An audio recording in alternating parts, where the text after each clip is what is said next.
Welcome back, guys. Automotive Inc. So as I promised, we kind of introduced the new truck to the channel. Got some good names. I'm just trying to narrow it down real quick. But in that video, I did talk about problems and problems and problems. So before I bought this guy, I kind of took a little poll, and a lot of guys and gals on the channel said, hey, let's run gas, which I'm totally cool with.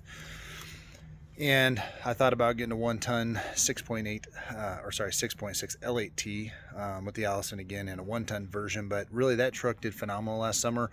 It's still doing great now at 30,000 miles.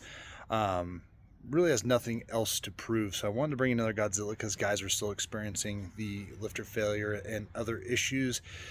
And I bought this one, and but the background to that is I went back and I was going to get a heck of a deal after lots of negotiation on a 23 red Tremor. And as you guys know, the 23s had a stop sale about the gauges and the inability to see the bottom row, and I'll talk in a later video about that when we talk about the gauges. But nonetheless, the lower part where some of the dummy lights are and the gear selector range and all that stuff was not visible. Went down, took a look at this 23. It was supposed to have been fixed, and it was not. So I walked away from that because I like seeing everything I'm supposed to be able to see and not having something wrong with it already.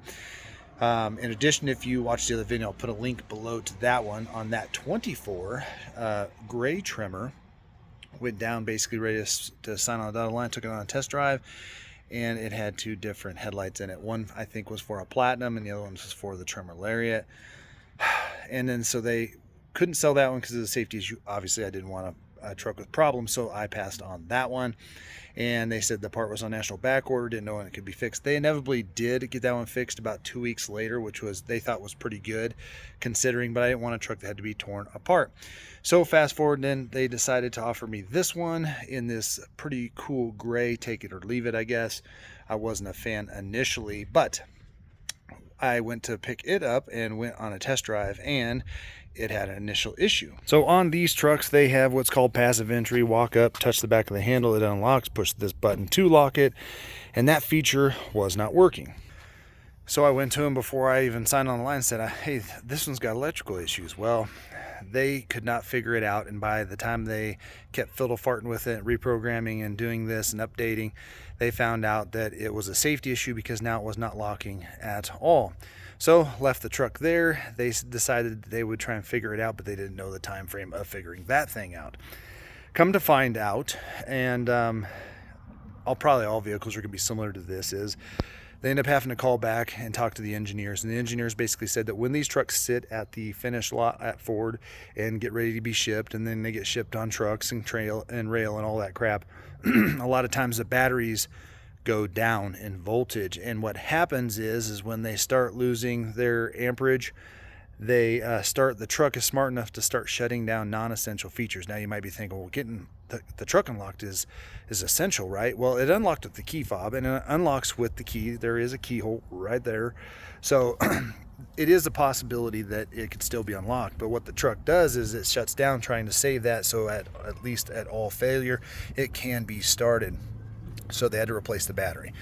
Once they replaced the battery, that feature worked, went down and picked up the truck. Now, at 125 miles, I came home one day and noticed a pool of fluid, oil, whatnot on the driveway, and thought that's kind of weird. And so I drove the truck a few more days, parked it in a new spot, and again, another pool of oil had accumulated. So because the dealer was willing to fix it and give me a loaner, I wanted to kind of narrow it down to where it was. Climbed underneath it, and again, it's pooling on the bottom of the gearbox. This truck does have electronically assisted hydraulic power steering, and it does make a weird like thunk sound, which they said is the steering system initially setting its parameters every time you start it. But it is kind of unnerving when you fire it up, start rolling, it's like ka-thunk, ka-thunk, ka-thunk. But apparently that's not the issue. The real issue is the leak of fluid. So got inside the engine compartment and started just touching, feeling. If you guys and gals have touched oil before, it has a different feel of it, different viscosity than versus a fluid.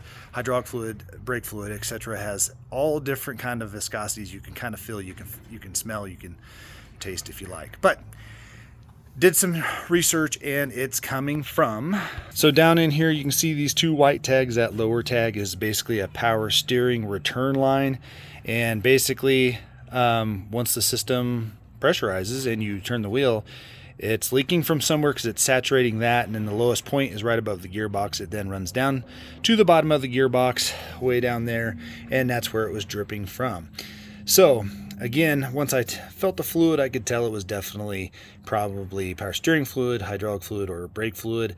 And then once I started touching that line, it's all greasy and all whatnot. Now, you guys are probably thinking, well, Ford's just a big bag of turds.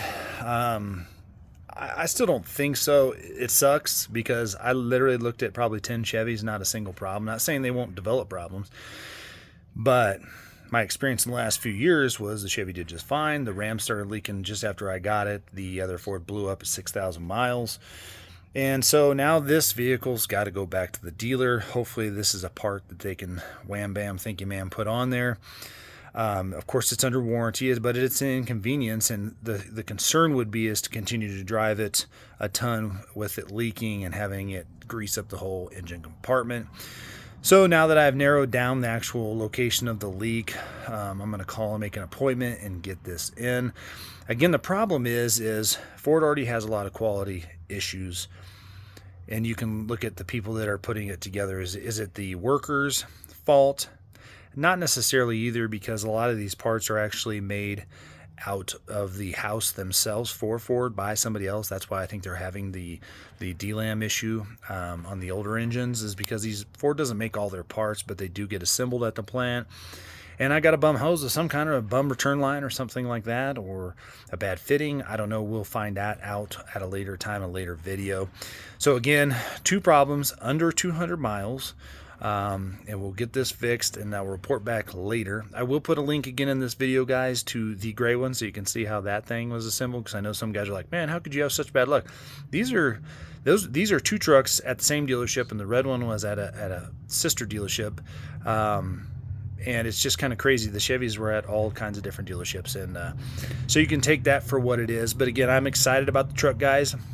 I hope that you guys will like and subscribe this video. Make sure you hit the notification bell, because we need to go over the window sticker, payload, and everything with this. And again, I got some banging cool stuff we're going to do with the truck to get it accessorized to pull the fifth wheel. So again, guys, I appreciate you being here, and we will see you on the next one.